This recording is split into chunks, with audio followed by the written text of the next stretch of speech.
Have you ever been playing a FNAF game and just thought this was honestly a little bit too easy? Especially on the earlier nights, if you have any experience with any of the FNAF games and roughly know the strategies, they can honestly get kinda boring. And for the average internet user in 2024, you know that we hate boredom. But here on the Bones5 YouTube channel on YouTube, we found a way around that. In this video, I wanted to see if it was possible to beat the main game and complete the max modes of 4 FNAF games all at the same time. This has been one of the most luck-based, rage-inducing, and heartbreaking challenges that I have ever done. Oh,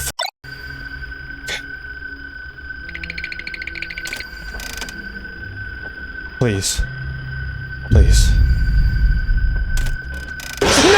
No! And just for a little hint, the final stage of this challenge is fighting off 71 animatronics at the same time. So if that sounds interesting to you, stick around as we answer the question, is it possible to beat 4 FNAF games all at the same time?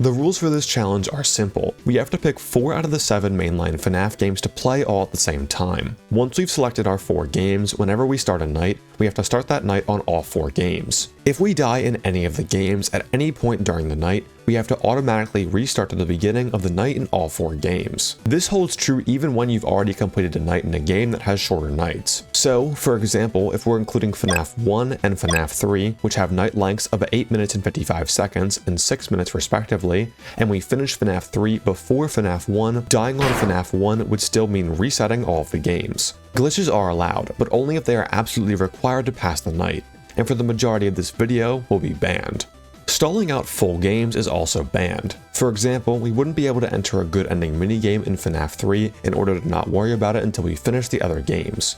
We have to be in the nights of all the games all at the same time. With the rules out of the way, the first question we have to answer is which 4 out of the first 7 FNAF games should we pick? I mean, you already know based on the footage that I'm showing, but I think it's worth explaining why I chose these specific games. When figuring out the games to pick, there are 3 major factors that we're looking out for in games that would be good for this challenge. First, we want to have moments in the game where we have to wait for things to happen. Waiting for something to happen in one game will give us ample time to check on the other games and keep everyone at bay. A perfect example of this would be a long animation or waiting for something to reboot. We also want to make sure that whatever game we choose isn't too reliant on sound cues, and if it is, there's a way to get around them. Lastly, and most importantly, we don't want any of the games to contain an objective that requires holding something on the screen, as that will force us to stay clicked into that window for however long it takes to complete that task. Games that involve keyboard usage will only register inputs when you're clicked into their specific window, so even if the holding task that you have is using the keyboard, it will still force you to stay in that game. So, knowing these conditions, which game should we choose? Well, let's go through each of them and see how many conditions they meet, then we can go from there. FNAF 1 is perfect for this challenge. There is tons of time to wait in FNAF 1, and the only thing that you need to frequently check is Foxy, which just involves a simple flick of the camera. And you don't even have to be clicked into the window to do it. Playing FNAF on with sound also provides no advantage to playing it without sound, aside from a few very specific cases. So FNAF 1 easily satisfies all 3 conditions and will be a great pick. Its only downside is the night length. Clocking in at 8 minutes and 55 seconds, it is by far the longest night in the entire series, so it may drag out the nights a little bit. FNAF 2 isn't reliant on sound cues at all. But honestly, that's about where FNAF 2's positives end. On later nights, there's very little wait time in this game aside from blackouts, which aren't always guaranteed. And the one break that you do get, winding the music box, requires you to be clicked into the window of the game. We'll keep FNAF 2 on the back burner for now as a last resort, but ideally we wouldn't want to pick this one. FNAF 3 is a solid pick, and possibly has the best use of wait time in rebooting systems. It is reliant on sound cues, but if you're fast enough, you can keep track of Springtrap visually. These sound cues are also constant, so we can instantly recognize where Springtrap is without having to listen for a specific sound at a specific time. There's also nothing in FNAF 3 that forces us to hold our cursor and stay in the window, so this is another easy pick. FNAF 4 has some problems, but like FNAF 2, it could be considered as a last resort. FNAF 4 does have some pretty long animations as we continuously run throughout the room. However, it's very reliant on sound cues, especially on later nights with Nightmare. And for closing any of the doors or flashing the bed, we're going to need to be clicked into that window and holding down a key. So overall, probably not a good choice.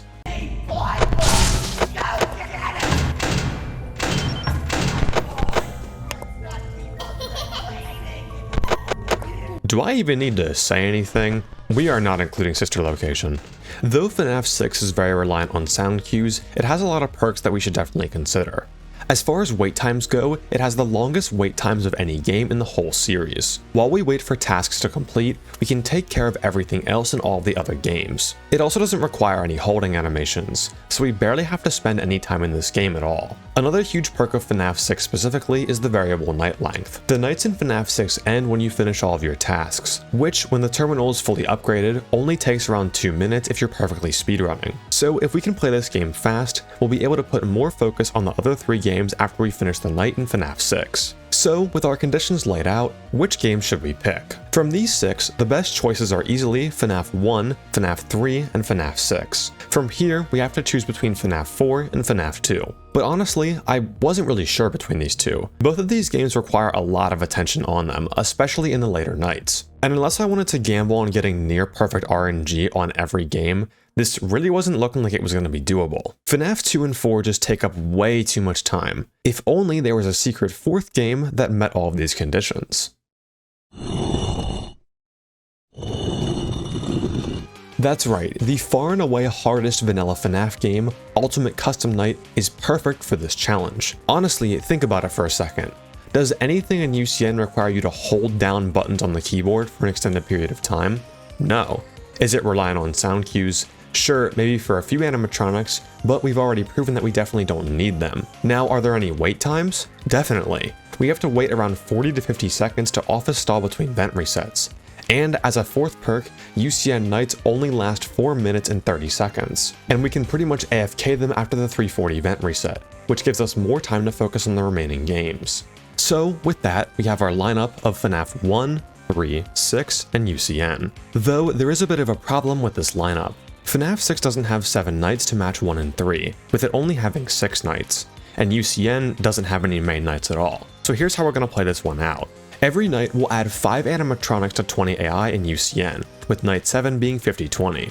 So for night 1 we'll be playing on 20-20 mode, then 25-20 on night 2, 30-20 on night 3, and so on, all the way up to 50-20. For FNAF 6, we'll just play Saturday twice at the end when we're going for the max modes. And I'm sure this goes without saying, but we're going to be salvaging every single animatronic in FNAF 6. With the games and rules out of the way, let's get into night 1. Night 1 functions as the perfect warm-up to get used to the movement that we'll be using in these games. As in FNAF 3 and 6, no one's even here yet, and everyone is so slow in FNAF 1 and UCN that really we don't have much to deal with. Throughout these games, we're going to be frequently clicking between windows to turn something on or off, then clicking back into another window. So it was good to train those reflexes early. For UCN, I had to choose the first 20 animatronics for the night. But honestly, at this point I wasn't really putting too much thought into who I put on. If you've watched my UCN AI breakdown video, I make it a point that UCN's difficulty curve is exponential, and the game doesn't really require that much attention until about 35 to 40-20. Instead of explaining why I chose all 20 of these specific animatronics, instead I want to talk about the specific animatronics that we want to avoid turning on at all costs. If you're not familiar with the general strategy for any night in UCN, it's a combination of cam stalling and office stalling. Cam stalling is when an animatronic can't move while you're selected on their respective camera, and office stalling is when animatronics can be poised and ready to attack, but won't until you pull up the cameras. Most of the lethal animatronics in UCN are affected by one or both of these conditions, but the ones that aren't are the ones that we want to watch out for, as these are the animatronics that will force us to spend more time in UCN and less time in other games. Any of the animatronics that we need to use the GMB cycle for, we do not want to put on under any circumstances. So Lefty, Music Man, Chica, and the puppet should always remain off for as long as possible. Any animatronics that can't be office stalled should also be avoided. Afton and Ballora can both appear and jump scare you without the cameras being pulled up, and are primarily sound cue and reaction based. So we definitely don't want them on. We also don't want Phantom Freddy or OMC on if possible, as both require constant management throughout the entire night. I had Phantom Freddy on during night 1, but I would quickly take him off on the later nights as the games became far too much to manage. I ended up going with this roster for 2020 in night 1, and the UCN strategy is really easy for this. Because we don't have any animatronics on that require us to control our noise level or use the GMB, we can keep the power generator and fan on the entire night. This will keep the office at 60 degrees the entire night and give us loads of power to work with. Now, all that we have to do is place an audio lure at the very left of the duct system to trap the 3 duct animatronics that we have on, then select camera 2 in the cam system. Once this is done, we just wait until the ventilation is about to go out, reset it, then continue stalling. Other than that, I honestly don't have much to say about night 1 because there really isn't much going on here. Though I did notice something that could be problematic for the future. Whenever I logged out of the PC to finish the night for FNAF 6, my cursor was actually locked into that window until the game loaded the salvage sequence. Great job. It looks like you're getting the hang of this. Oh shit, my cursor. Now skip, go away. I don't care, bro.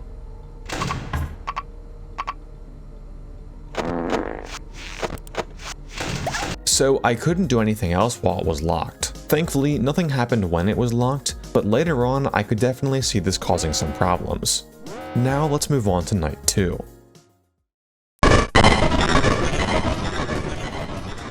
Now we have to add 5 animatronics to our UCN roster, and at this point, so many easy animatronics were available that I was still just selecting randomly. I chose to put on the 2 Fredbears, Withered Bonnie and Chica, and Springtrap. This doesn't change the UCN strategy at all, but on night 2, the other games are now considerably more difficult. From this point onward on these night transition slides, I'm gonna rank how hard each game was for that specific night, just to give a general idea on what I had to focus on the most in the cycle. For one, the bane of my existence, Springtrap, is now here, and caused the first death of this challenge by moving through an unsealed vent in about 3 seconds flat. Throughout the first 5 nights of this video, you'll see that Springtrap is really aggressive for the main game of FNAF 3. And you'll see why later on in this video. Just know, it's a really simple mistake that probably cost me 3 to 5 hours of my life. Along with Springtrap, the other most annoying game for this challenge, FNAF 6, now actually has an animatronic in the building.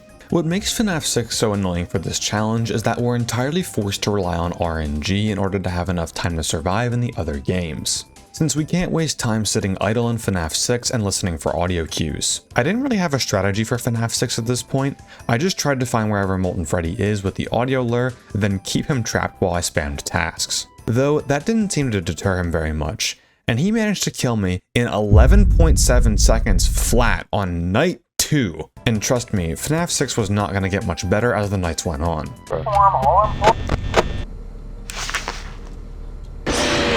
Dude, what the f was that, bro? What kind of odds, dude? That was like 16 seconds in? Dude, get a job, please? Thankfully though, at least for this night, whatever kind of crazy chance Molten Freddy rolled to kill me that early seemed to be somewhat of a fluke, and I was able to trap him with the audio lure and spam tasks to get FNAF 6 done no problem. Fortunately, I was able to find a way to fix the cursor locking problem from earlier. In Click Team games, there's a default feature where you can press Ctrl P and the game will pause. Developers can choose to remove this feature, but Scott decided to keep it in his games. If you pause FNAF 6 right after beating the night, you can pause the cutscene and immediately regain control of your cursor to deal with the other games. I don't consider this cheating because we're already done with the night in FNAF 6, so I think it's well within the rules. It was at this point in night 2 that I was starting to develop a cycle in order to keep all 4 games at bay. I'd first start up a task in FNAF 6, then check if I needed to get anything done in UCN, then I would go up to FNAF 1 and check both door lights and do a cam flip for Foxy. Then I could see if I was in any immediate danger for FNAF 3 or had to reboot any systems, then repeat the cycle. This cycle seemed to hold up pretty well, and I was able to get night 2 down in about 2 attempts. There were a few close calls with Springtrap, but thankfully he always decided to enter vents that I had preemptively sealed, and he always listened to my audio lures when he was at the glass. He did end up running past the glass at 4 AM, but I was able to camp him out and end the night before he was able to get into the office. And that was pretty much where the easy part of this challenge ended. For the remaining nights, it just got worse from here.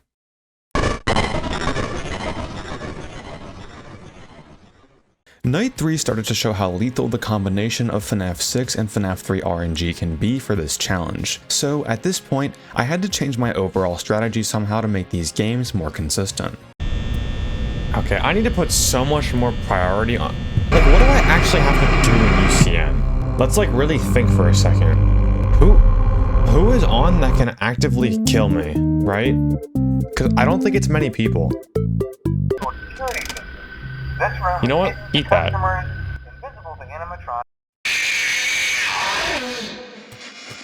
Synchronized jump scare. It was at this point that I realized Phantom Freddy was the only character keeping me from AFKing UCN for 95% of the night, so I replaced him with Jacko Chica, which allowed me to put way more focus on FNAF 6 and FNAF 3. Still, even though I had to spend less time in UCN, FNAF 6 was still killing me. At this point, there were now 2 animatronics active that were having movement opportunities every 4 seconds. I needed a strategy that would increase the consistency of this night while also still not being too reliant on audio cues, and this was when I discovered the YOLO strat.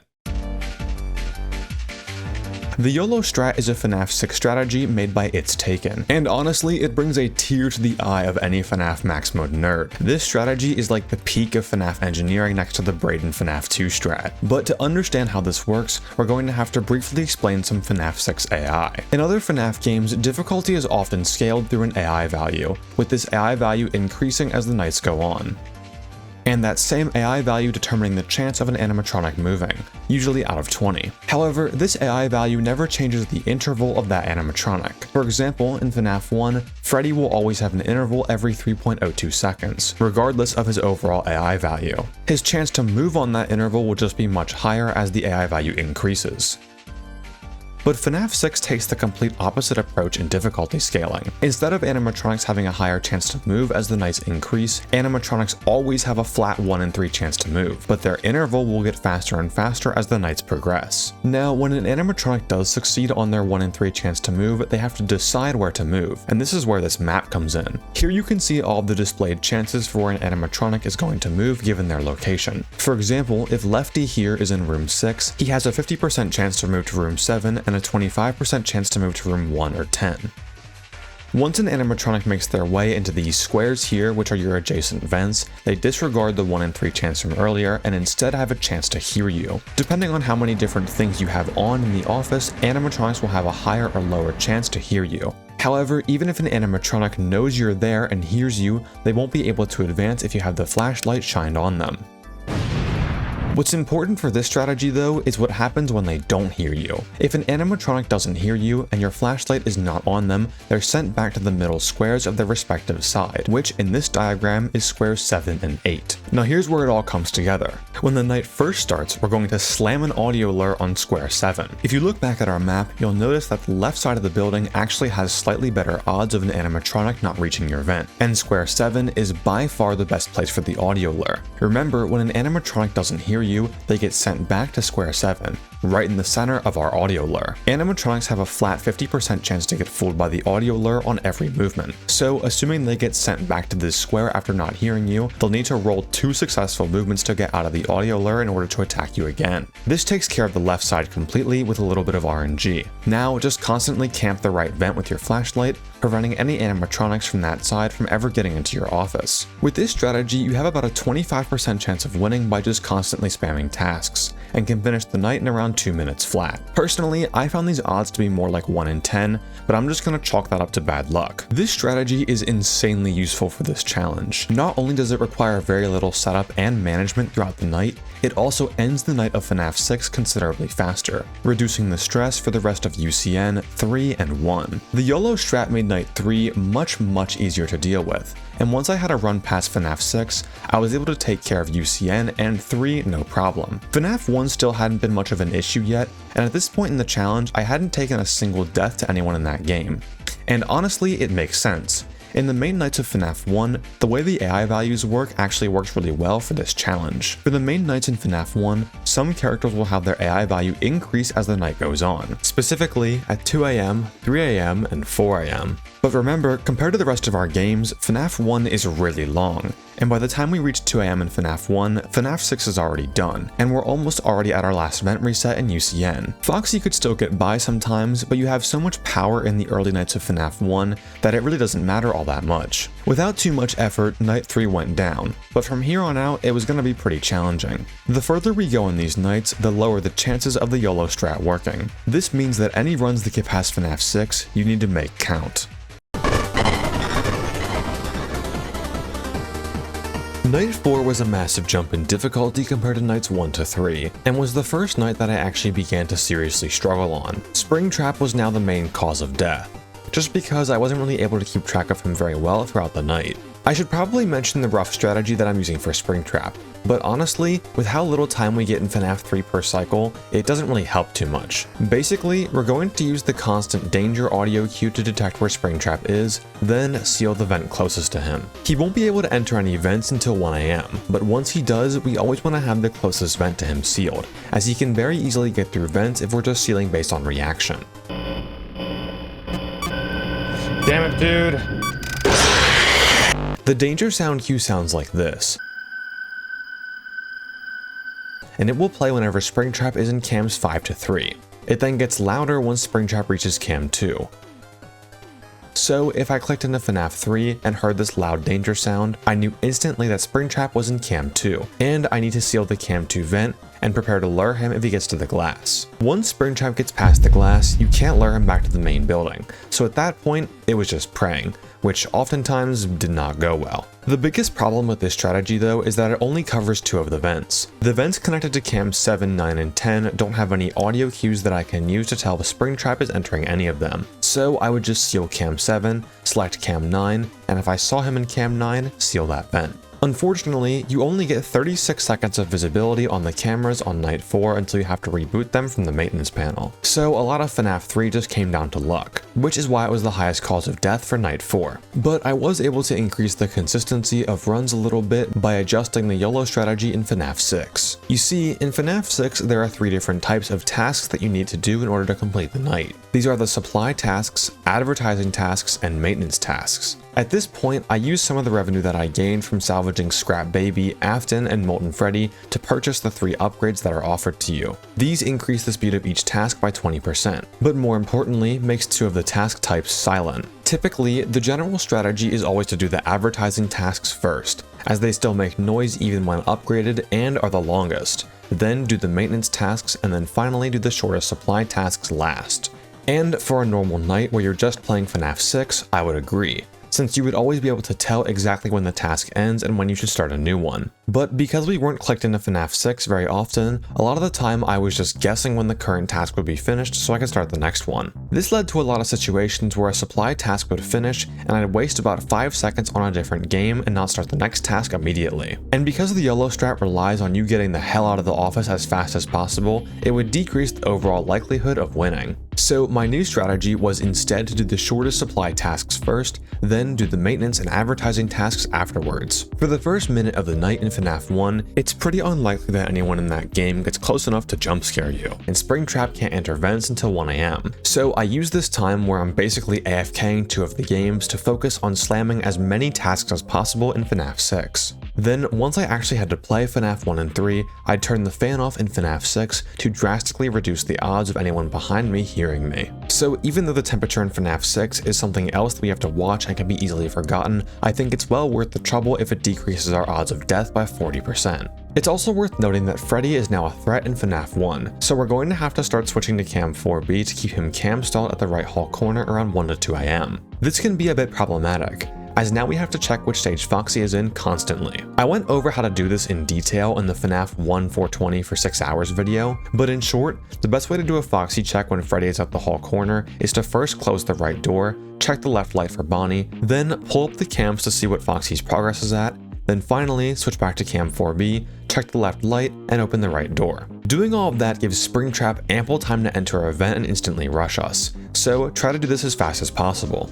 Over on the UCN window, I also added Orville, Ned Bear, Rockstar Freddy, Freddy, and Night Marionette to UCN for our 3520 roster. Honestly, these characters don't really add all that much. You just need to remember to close the left door for 1 second before resetting the ventilation for Freddy, flip faster for Orville and Ned, and if Rockstar Freddy wants coins, pay him or heater him. You should always deal with Rockstar Freddy immediately if he's demanding coins though, as with how much stuff is going on, it's really easy to forget about him and let him go for too long. And though this roster is still pretty easy, it's going to get a lot harder for future nights when you have to start dealing with the GMB cycle. A big concern I had with UCN on these later nights though was DD. DD can randomly add characters that aren't already in the night, and keeping the roster that we have is pretty important for our stalling strategy. So sometimes DD would just add a character that I wasn't expecting at all and it would cause a death, or something straight up stupid could happen like this. I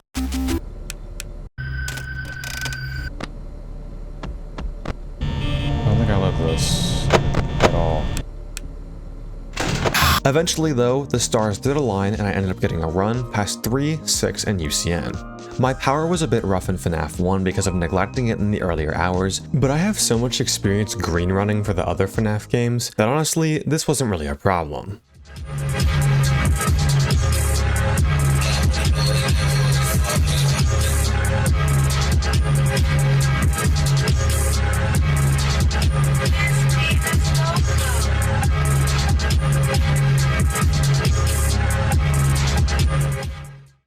So if we look back at our stats so far, Night 1 took 1 attempt, Night 2 took 2 attempts, Night 3 took about 30 minutes, and Night 4 took about an hour. So how long do you think Night 5 took? 5 hours! Let me introduce you to the hell that was Night 5 glitchless.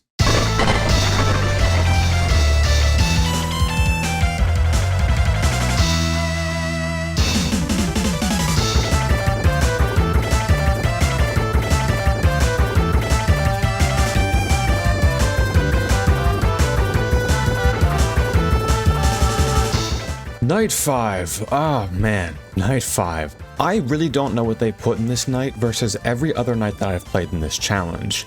This night was one of the stupidest, most horrible RNG nights that I have ever had to play. As a registered FNAF sweat, I was determined to not use cheese on the main game of this challenge. The main game of FNAF games is always stupidly easy, so I didn't want to resort to using glitches until I absolutely had to for the max modes. But man, this night pushed me to my limits. Springtrap was just so fast, and trying to keep up with him along with everything else just seemed impossible. I know that I'm typically very unlucky in these games, but his movement was damn near aggressive nightmare movement. Whenever Springtrap reached the glass and I tried to lure him back to Cam 2, he seemed to never listen, or he would just run past while I was sitting on the cameras dealing with something else in a different game. To counter this, I tried to not use the cameras as much, thinking that this would stall him from moving to the glass and then running. But nope, Springtrap is in fact so smart that he will cue the movement of him running past the glass so that he just teleports past the glass stage entirely the moment you pull the cameras up. But it wasn't just Springtrap giving me bad RNG. These dudes wanted me dead so bad that on Night 5, I started getting bad RNG in real life when the fucking fire alarm went off in my dorm.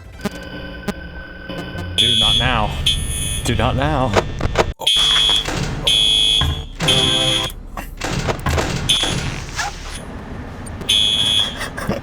Bye. Oh, thank you. I'm not gonna just run. This thing can burn down, bro. I'm not gonna just run.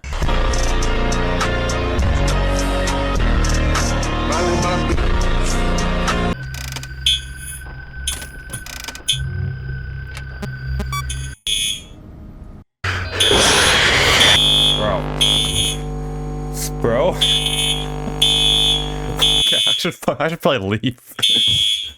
Also, don't forget that the FNAF 6 animatronics are now almost at their max movement speed, moving once every 2.5 seconds, so don't think that the YOLO strat RNG is getting any more consistent. Honestly, I'm just gonna put a montage here of all the stupid moments from Night 5, because it's just too much to explain. I just got first frame by Toy Freddy. What? Why is Afton on?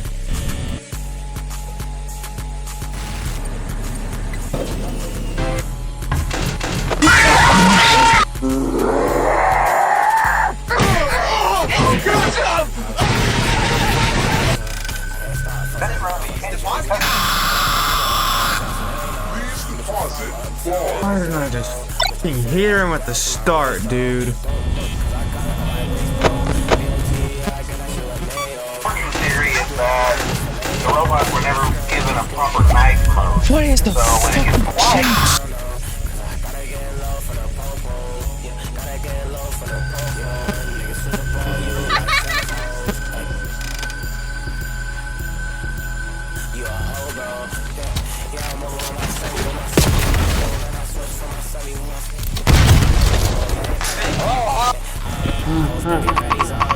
Me? No, dude. And he's not even close. I had Springtrap in the fucking bag, dude.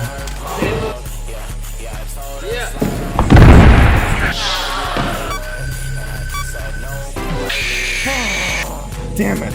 I didn't click into that window fast enough. Would he have ran? Hello? No, he wouldn't have. Bro.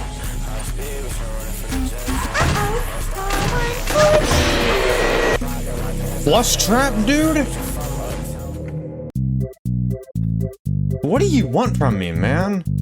Listen guys, if you want to make this guy right here really happy, I'd appreciate it if you subscribe, but only if you're enjoying the video. For UCN, we had to add 5 more characters to get up to 4020, and I chose to add Toy Bonnie, Toy Chica, Toy Freddy, Night Marionette, and Phone Guy. Now, we always have to keep the mask on whenever we leave the UCN window to go take care of something else in a different game. This still doesn't change the cycle all that much, and it isn't really a problem unless you skill issue during vent resets. I think what shows how RNG Night 5 is best was how spread out my good runs are. What you're watching here is a modern FNAF tragedy.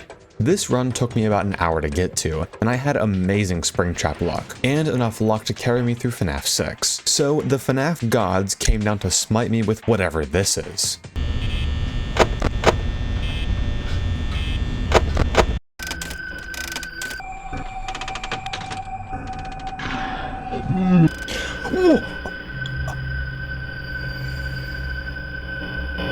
What the f*** was that? Well, that only took 1 hour to get. Surely it won't be that hard to get back there.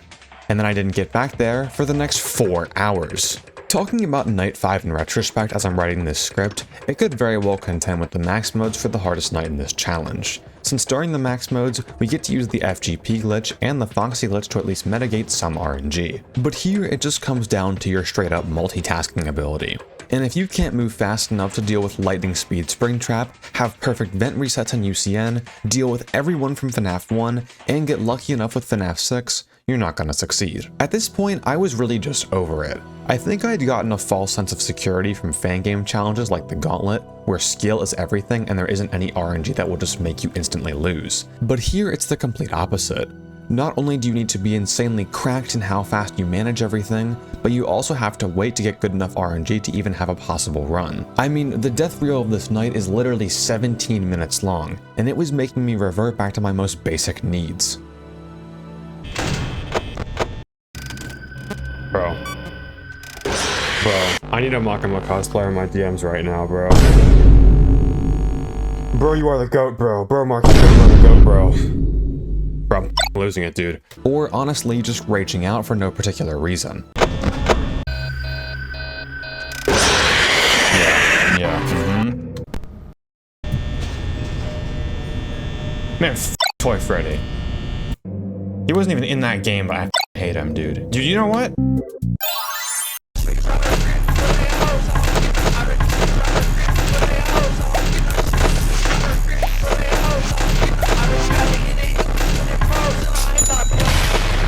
Playing with me. At this point, I was literally optimizing everything for every possible second. For example, when you're about to go for a vent reset in UCN, you first block Freddy for 1 second, then close the front vent and reset the ventilation. So I would quickly click into UCN, close the left door, then while Freddy's door knock timer was running, I'd start a task in FNAF 6 or check the lights and Foxy in FNAF 1, then I would do the reset. Optimizations like this were really my only chance of getting the win. And if I could just play a lot faster and hope to God for good RNG, maybe I could clutch it out. If I had to guess, about 1 in 50 runs were even winnable to get out of FNAF 3 and 6. And even then, FNAF 1 was no pushover, with Freddy and Foxy now being legitimate threats. Eventually, I had a run going. It made it past 95% of runs with a FNAF 6 win, with it almost being at the point of blacking out. From here, it was all going to come down to Springtrap and FNAF 1.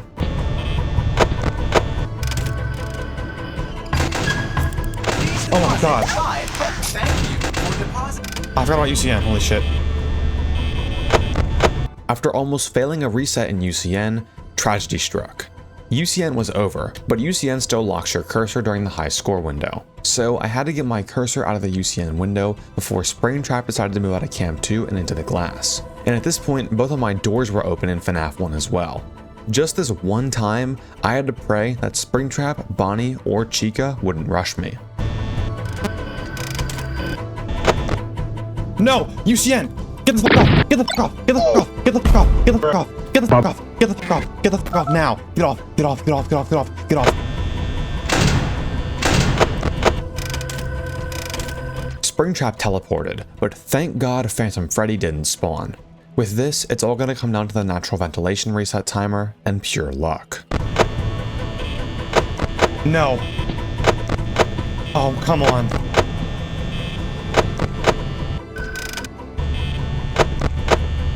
Please. Okay, come on. Come on. Yes! Okay.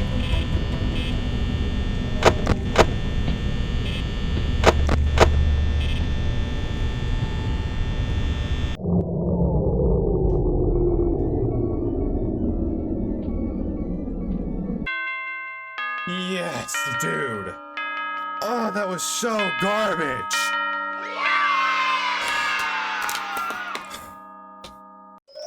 That was so bad.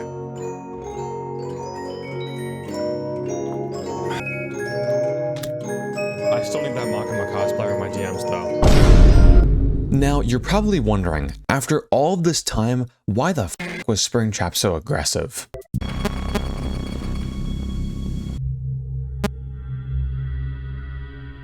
Wait. Oh my god, I had aggressive on that entire time.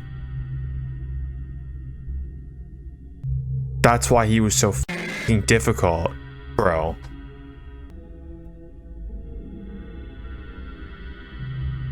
No wonder, dude. That's right, this entire time we had been playing with the aggressive cheat on. Just like the fail in the gauntlet, I was so used to playing the max mode of the game that I forgot the extras menu saves even when you restart the application. Now, just how much harder did this make Springtrap? Well, Springtrap's formula for movement is a bit complicated, so I'll try to explain it the best that I can. This formula has 4 components total. The move counter, which increases by 1 per second, Springtrap's AI, which is just the same as the night number with the exception of night 6, so in this case that's 5. There's aggressive, which confusingly isn't the same as the aggressive cheat, and is simply set to 0 normally, or 1 if any of these things are happening, and total turns, which is incremented by 1 every time Springtrap fails a movement, making him more likely to move if he's failed his last few movements. So what does the aggressive challenge do in all of this? Well, instead of making the move counter increment by 1 every second, it now increments by 2 every second, basically making Springtrap twice as aggressive as normal. So to sum it all up, every second this move counter will increase by 2, then 10 minus Springtrap's AI value, which is 5, is subtracted by whether or not the other aggressive flag is on. Then that value is added to a random number between 0 and 14, minus Springtrap's total failed movements. Jeez, dude. But yeah, we were basically playing with a Springtrap that was twice as fast for the entire game. So if anyone else is stupid enough to attempt this challenge after me, for the love of God, check your extras menu first and I promise this will be so easy. Thankfully, we won't have this problem in Night 6, so hopefully it ends up being more forgiving than the hell that was Night 5. While Night 6 was easier than Night 5, the difficulty of the games has been entirely rebalanced, and it was still pretty difficult. The big break that we get on Night 6 is the ability to use the FGP strategy to finally reduce Springtrap's RNG. I've talked about this strat plenty of times before on this channel. Basically, there's 2 key components to this glitch. The first is how ventilation errors work. The ventilation in FNAF 3 will always naturally go out after a certain predetermined number of time for each night, but for whatever reason, this doesn't happen on Night 6. So the only way for the ventilation to ever fail is for the idle timer to hit 0, or if any phantom animatronics jump scare you. The second component of this glitch is how Springtrap's kill timer works. Once Springtrap is inside your office, he has a 1/2 chance to kill you for every collective second you're in the cameras. So we combine these two into the FGP strat, named after the creator, Freddy Gameplayer. First, we have to intentionally get jump scared by Phantom Freddy. Once you get jump scared by a Phantom animatronic in FNAF 3, it will erase them for the rest of the night. And we don't want Phantom Freddy messing up our idle stalling in the office later down the line. On night 6, it's a 1/2 chance for him to spawn every hour, so we're just gonna hope for a spawn at 1 AM, since past that, Springtrap can enter vents and we're probably gonna die. And honestly, a 1/2 chance isn't that bad compared to the hell of playing FNAF 3 legitimately like we did in night 5, even with aggressive off. Once Phantom Freddy jump scares us, reboot the ventilation and scroll over to the other side of the room. As a quick pro tip, you can actually start the reboot animation after Phantom Freddy disappears from the glass. Then he'll interrupt it and you can scroll the screen over to the right side while the ventilation reboots. Now, once you're here, the main part of the strat begins. The idle timer for a ventilation error is 10 seconds, followed by a 26-second uninterruptible timer for the ventilation actually going out. Now remember, Springtrap's kill timer is a cumulative 1 second, so we want to flip for as little time as possible to reset this idle timer on 8 to 9 second intervals. This can get really tricky sometimes, especially when we still have to manage every other game in full. So we can't always perfectly space out every flip. If you flip too much and just don't get lucky with that 1/2 chance, or just get nervous and mess up your flips, Springtrap can very easily take you out. Now that we know how to deal with FNAF 3, what's going on in the rest of the games? Well, FNAF 6 is almost the exact same as it was in Night 5, with a very slight speed up. However, FNAF 1 and UCN have been considerably buffed. At this point in UCN, we can't really avoid the heavy hitters anymore, and I was forced to decide between the GMB cycle characters or the characters that can't get stalled whatsoever. I ultimately chose the GMB cycle characters, so I added Puppet, Lefty, Music Man, and Chica, though we still needed one more character in order to get up to 4520. I couldn't decide between OMC and Phantom Freddy for a while, but eventually I just picked OMC, as Phantom Freddy would require precise front vent closing to get rid of him, or we'd have to hold the flashlight down constantly in UCN, which would again violate that third condition from earlier. Forgetting the GMB cycle became a really common problem. Even with all of this stuff going on in Night 5, I never had to remember any intervals or timers. But now, we always have to be on UCN on the intervals of 01, 14, 31, and 44 on the timer. If you don't know what the GMB cycle does, basically it manages Chica, Puppet, Music Man, and Lefty, just by turning on the global music box on intervals of 14 and 44, and the power gen and fan on intervals of 01 and 31 to recover temperature and power.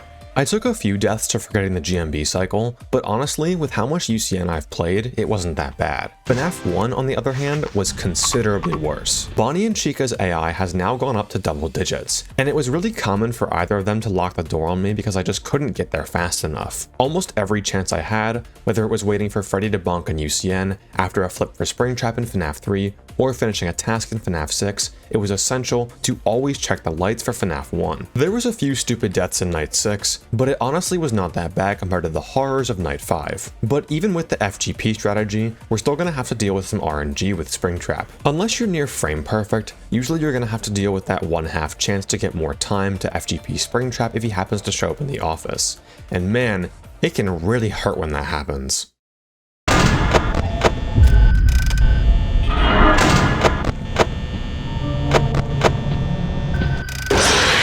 What? Though this was crushing, I eventually made my way back to a similar situation. And this time, I got some of the craziest FGP luck I have ever seen, finally paying back some of the horrible karma I had in Night 5. This was probably a 1 in 4 or maybe even a 1 in 8 to live, which for my luck is pretty insane. And with that, Night 6 was done.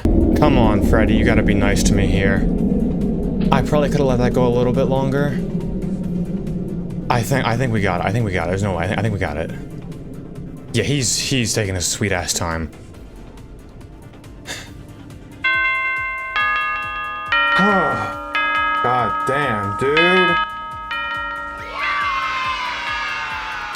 I'm gonna need to look back and see what the chance of that happening in FNAF 6 was. Or not 6, 3. That FGP, I f***ed that up so bad. And dude. Now we only have one challenge that remains. It's time to add our last 5 characters in UCN, and let's see if it's possible to beat 5020, Saturday, Aggressive Nightmare, and 420 mode all at the same time.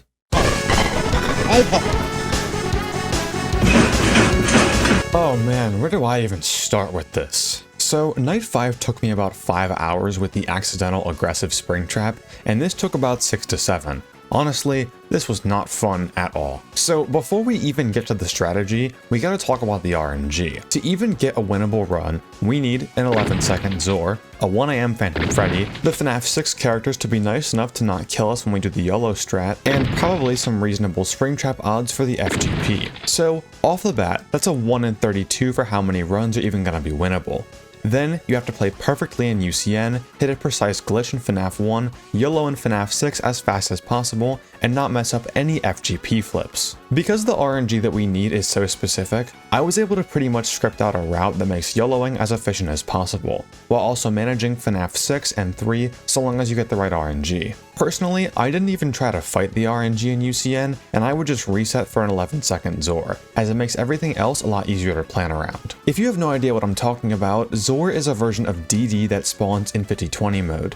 He has a 1/2 chance to spawn every 10 plus 1 seconds. So on 11, 21, and so on. He spawns 7 secret characters on 7-second intervals after he spawns. So it's always better to get an early Zor spawn so we can deal with these secret characters quicker. Specifically, we want to get rid of Plus Trap before we're 30 seconds into the night. Now, I haven't talked about this yet, but the order that you start the games in is actually really important. We're going to need to farm 10 Faz coins in UCN in order to buy the Death Coin to Death Coin Funtime Foxy for our 50-20 strategy. We have to do this pretty quick though. Once we reach the 14-second mark in UCN, we'll have to do some tasks in other games. So we want to get these 10 Faz coins as fast as possible. For this reason, start FNAF 6 first, then 1 and 3, and then UCN last. Once FNAF 6 loads in, place the YOLO lure, then start the first advertising task and turn to the right. Then start the global timer that we'll need for FNAF 3 later on. We're doing advertising first instead of supply, simply because it lines up better with how we have to play the beginning of the night. In nights 1 to 6, the beginning of the night was the least hectic part, and it got crazier as the night went on. But now, the beginning of the night is the craziest part of the night, so we're going to space out our first tasks a little bit more. Now, click into UCN, turn on the power gen, and start farming like hell.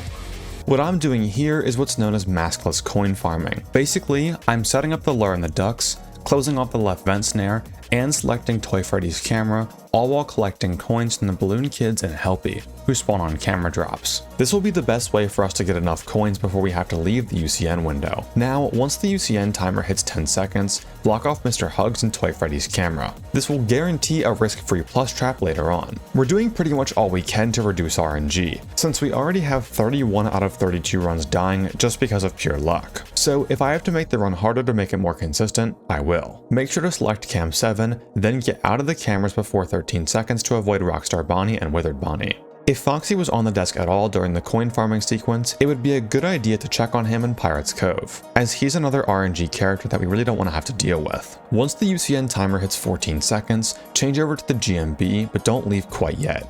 We have to deal with Ballora now, someone I've been trying to avoid throughout this entire challenge. Ballora has an AI and 40 chance to appear on 14-second intervals, so we always want to be in the UCN window whenever she might appear.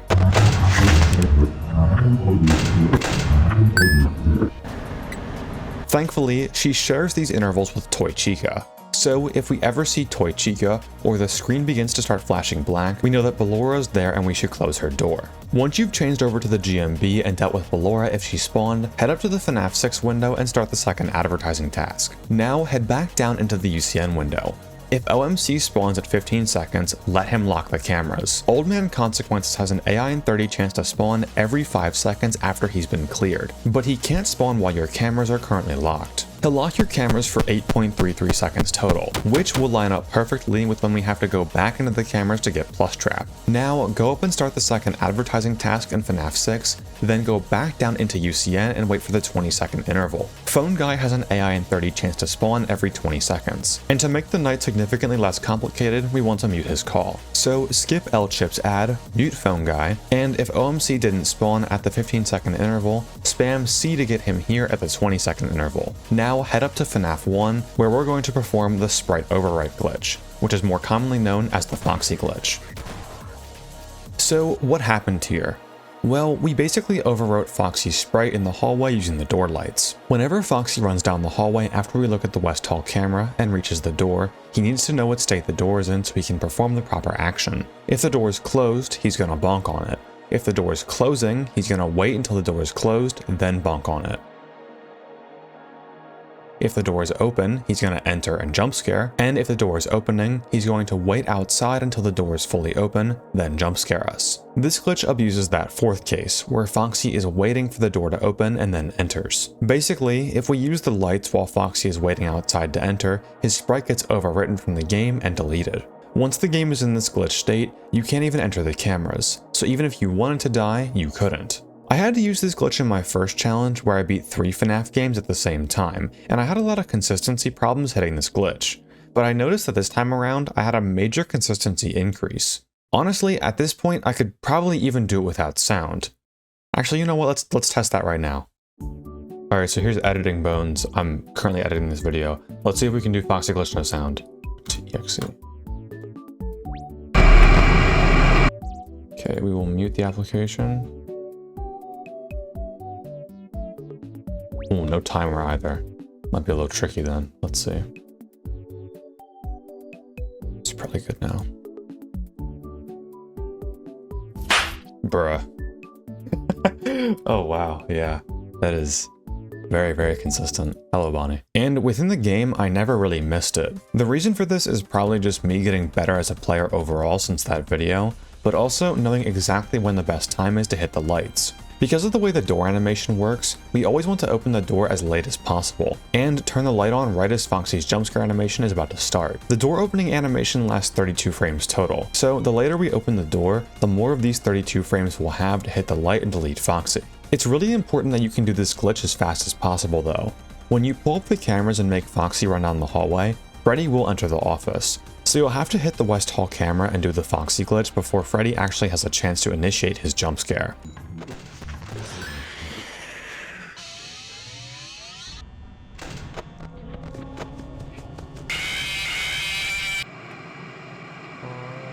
Now head back into UCN and move the wet floor sign for Rockstar Chica. Then prepare to Deathcoin Funtime Foxy and watch Plus Trap. We have to Deathcoin Funtime Foxy so that we can select Cam 2 and install all of the plushie animatronics like we've been doing for all the other nights up to this point. So pull up the cams, buy the Deathcoin Funtime Foxy, watch Plus Trap, reset the ventilation, and select camera 2. Once you're out of the Deathcoin sequence, UCN is pretty much the same as it was in Night 6. You'll have to manage GMB cycles and also do 0 frame flips for Foxy, but other than that, it's just vent resets. Now, around the 31-second interval, head back up to FNAF 6 and start the final advertising task. At this point, UCN is pretty much all skill, so now the rest of the run is in RNG's hands. At this point, it's a good idea to turn off the fan because the animatronics in FNAF 6 have likely reached your adjacent vents by now if they haven't already jump scared you.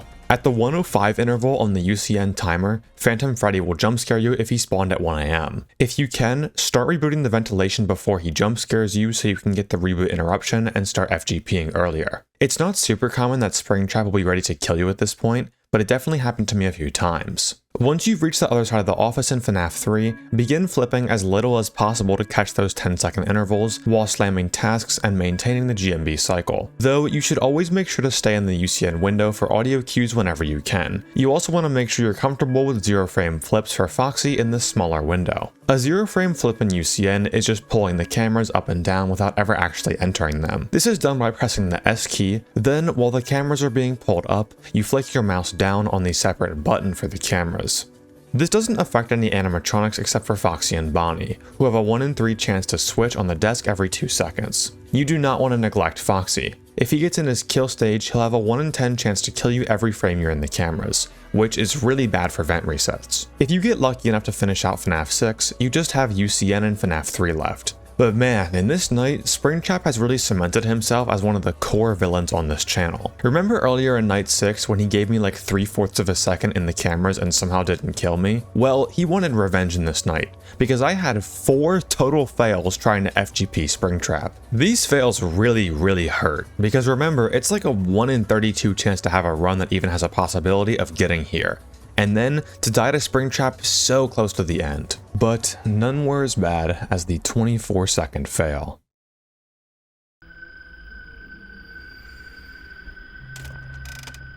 Okay.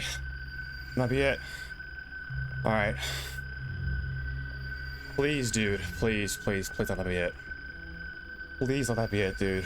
Okay, we're recording. Alright. Please. Please, please, please, please, please, please. That should be it. It's 24.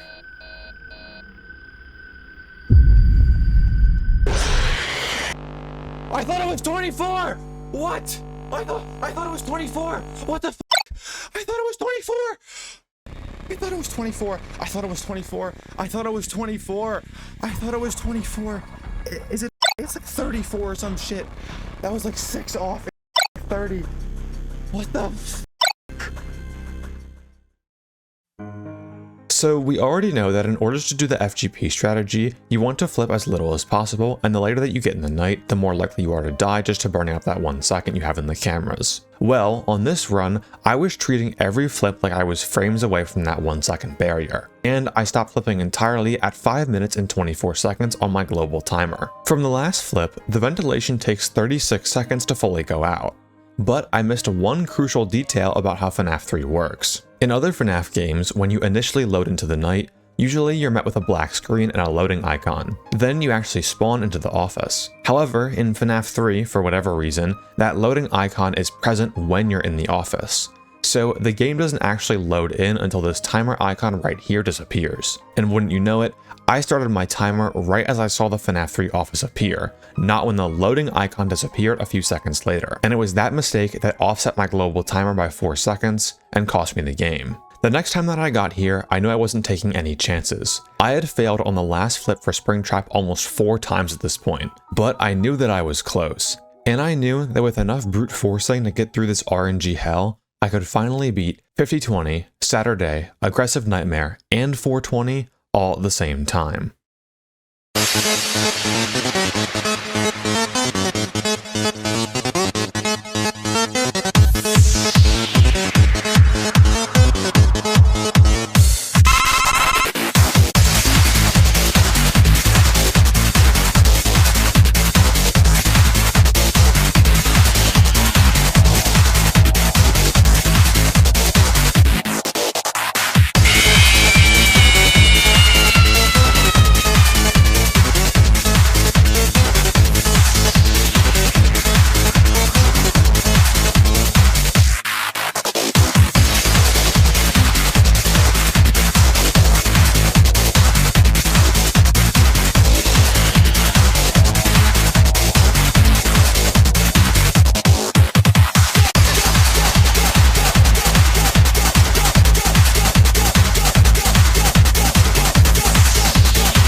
It's finally over! Yes! This was the stupidest challenge I've ever done, dude. I could finally study for my test. Oh. Thank God. It's finally over! Oh. I'm gonna click out of this window so I can talk. Okay. Go over the RNG required to get something like that to happen. 11 second Zor. 11 second Zor. The FNAF 6 dudes to be nice enough to not kill you for about 2 minutes. Springtrap to not kill you until you get the reset with Phantom Freddy. You need the Phantom Freddy spawn. Dude, this is the worst challenge ever conceived. Dude, oh my goodness. It's not worse than 6 Hour 420. But it is damn close because of how much RNG is needed to even get a run that is feasible. And then, oh, the FGPs with Springtrap. Ooh, the FGPs with Springtrap, dude. If the word hate were engraved on each nano-angstrom of my compass, or whatever the fuck he says, it would not equal 1/1000th of the hate I have for you. Spring Trap, Spring Bonnie. Ah, thank God. Bro. You guys fuck with May Old Pole Bro-chan? I do. I love Bro. Look at this one. It's all over my Explorer. I got Bro everywhere. 4 games beaten at the same time and 3... missed count.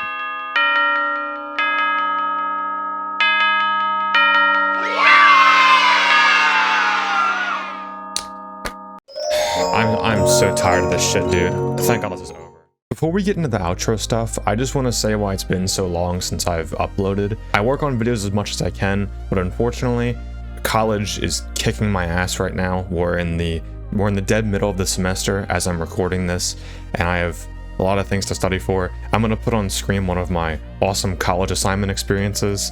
So yeah, it's not fun, but I want the quality of my videos to be good, so I'm not gonna rush things just because I don't have that much time. So I'm sorry if videos take a while to get out.